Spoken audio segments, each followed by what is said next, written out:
sometimes all you need is a drink. Nope, that's not something I usually say, but for today, I was wondering, what do I want? I had this idea about videos I want to do for teaching about life, maybe travel, maybe something more useful. I was just very, very unsure about what to do. So I did what I suggest you do, which is do nothing. Do nothing, and in my case, do nothing means take a walk, change your environment. Take a walk, but do nothing related to the decision. So I've been out for about an hour or so. Just went up to the hill, came back down, and it became clear what I want to do. I just want to drink some wine. Do my first ever food review show, and hopefully review in a way that's going to be a good template for my future reviews. And that got me excited. So right now we have a bottle of wine glass, and with this timer, we will start. So 5 minutes. Quickly.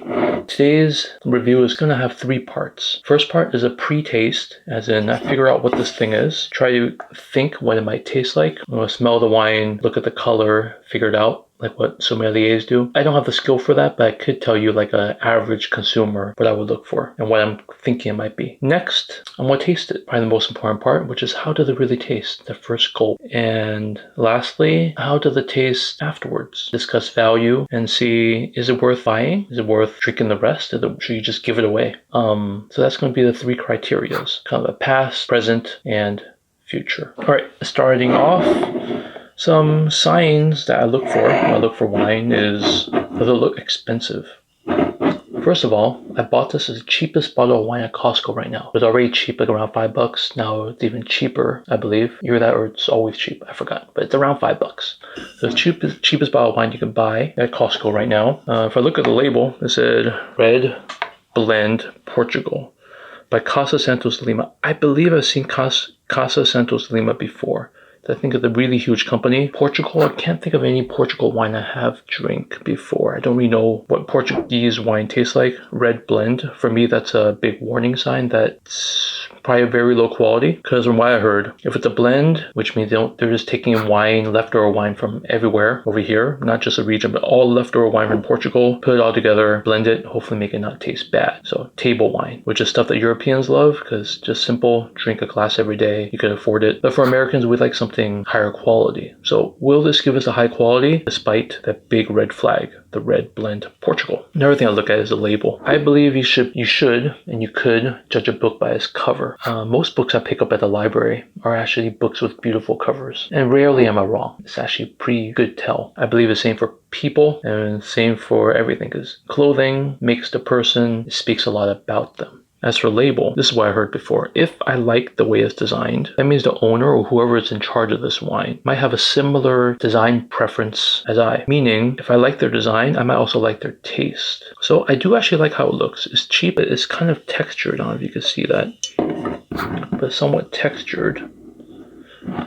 And so they put little details into here. The colors are beautiful. So I'm looking at it kind of like a fall season happy kind of wine. Here, it's not a cork top. It's actually a twisty. So for me, the little red flag about it's kind of cheaply made, more modern wine. Something you should drink soon. It doesn't even tell you what year this is. Another red flag. I'm wrong quite often about wine, so who knows. I heard this thing too. This thing right here. They said bigger the thing is, the more expensive it is, because high quality bottles are special. And it's made for one hand pouring like this, like a sommelier, I guess. So for that, it's easier with a very, very, very deep dimple. This one's very shallow, like my whole thumb can't fit inside. Very deep ones, I'll be all the way in here. So another telltale sign that it's cheaply made. And okay, you turn it around, it says 2019. That's kind of good. Between 3 years, around 2 to 3 years is good for table wine, I believe. 1 year is a little bit too young. So 2020, I would have chosen 2018 or 2019 over 2020. Medium dry. Then here's just a little history about Portuguese wine. Red Blend Portugal pays homage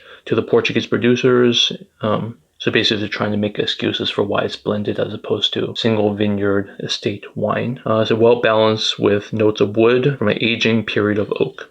So we'll try to smell it and see if we could figure out any note flavors. It's imported by a big importer, I believe. I never looked them up. I was actually planning on looking up all this information, but let's just go off of this for fun. It is imported by, I don't know how big the company is. I heard the bigger the company, the more reputable the wine is, which is a good thing.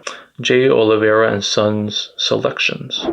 Don't know who they are. Vegan friendly. I don't really care about that. So that's how the bottle is. Let's just try this out. So you can read this beautiful little label.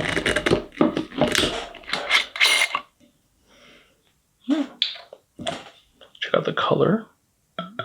Oh, there's a nice significant pour. Judging by the color, it's actually quite dark. Another thing, let's see, I like to look up the alcohol percentage. 13.5. I believe that's not high. It's kind of medium, not high, not low. At least a medium dry. I believe like 14.5 is quite sweet. This one 13.5, so it's medium, like they said. So judging from that, actually it smells really, really nice. Put the smile to my face. Of course, wine like this, you don't have to age it. You don't have to let it breathe. You don't got to do anything to it because it's table wine. So, and right now it's San Francisco, November, so it's not very cold, not very hot. Perfect room temperature for wine. I'm thinking blackberries, cherry. I think it's gonna be kind of a sweet wine. Sorry, I don't really know much. So right now I'm actually expecting it to be quite good based off the smell. The smell is amazing actually. So with any hope, it's going to taste just as good as it smells. So try this out.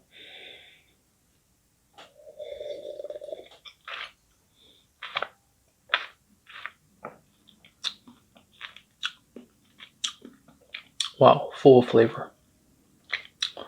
Whew, that's actually really, really good. Okay, so what can I say? It actually tastes just like what it smells like. I think strong blackberries, a little bit of cherry, mainly a blackberry taste. Oakiness, not so much. Lingers for a little bit. There's no off taste. Sometimes I think with red wine you have that kind of I don't know, kind of like musty kind of taste, like the old taste, which I don't really like. It's very, very smooth. Your mouth is not dry at all. It feels like you just had a nice piece of fruit. I think this would go well with food because it's not too sweet. Crackers and cheese would probably be perfect. Actually, it's a very good wine just to drink. Let's take a little second sip. There's a little bit of wateriness at the very end, right before it goes all the way down. Meaning for me, it's not the best. I don't love it because it's a little bit watered down, but flavor-wise, I would say maybe like an 8 out of 10.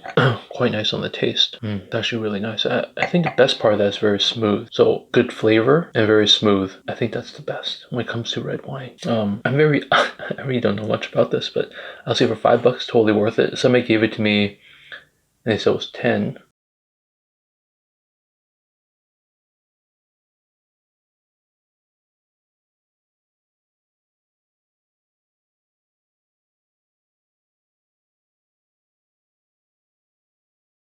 So summing this up, I would say pre-taste, I was expecting something quite good. Taste actually surpassed it. And the post-taste, I'm actually very, very happy. Overall, I think I could give it a solid 4 stars out of 5. Highly recommend it. If I were to give a good value on it, I would say you could spend as much as $10. So I paid 5, so it's a double value. So I would say this bottle of wine, just simple red blend Portugal from Casa, Santos, Lima. Very impressive because I was expecting a lot and it actually blew me away. Even afterwards, I still feel good. For me, that's a 4 out of 5 stars. Definitely worth it.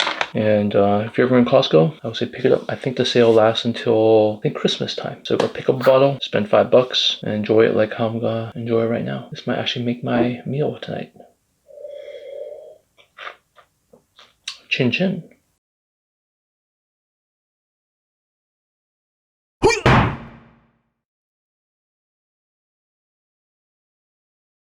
Alright, just a quick little prologue. So basically, what seems to matter the most based off of this, like the logo, tasted good. It was at Costco. Costco's reputable. Don't care if it's a blend or not. It really doesn't matter. If they do a good job blending, great. All French wines blend it anyways. Portuguese wine, overall, reputable. You can try it out. Big company, small company. Again, not so important because they can make good or bad wine. Year matters. 2019 will be better than 2020, so choose 2 to 3 years. This top thing doesn't really matter. Bottom thing doesn't really matter. Could be all just be wasted money for marketing. So Costco, if you see something at Costco, it's probably pretty good. So something for under $5, it's always worth trying. trying. Don't be afraid to try something a little new, because that's the funnest part.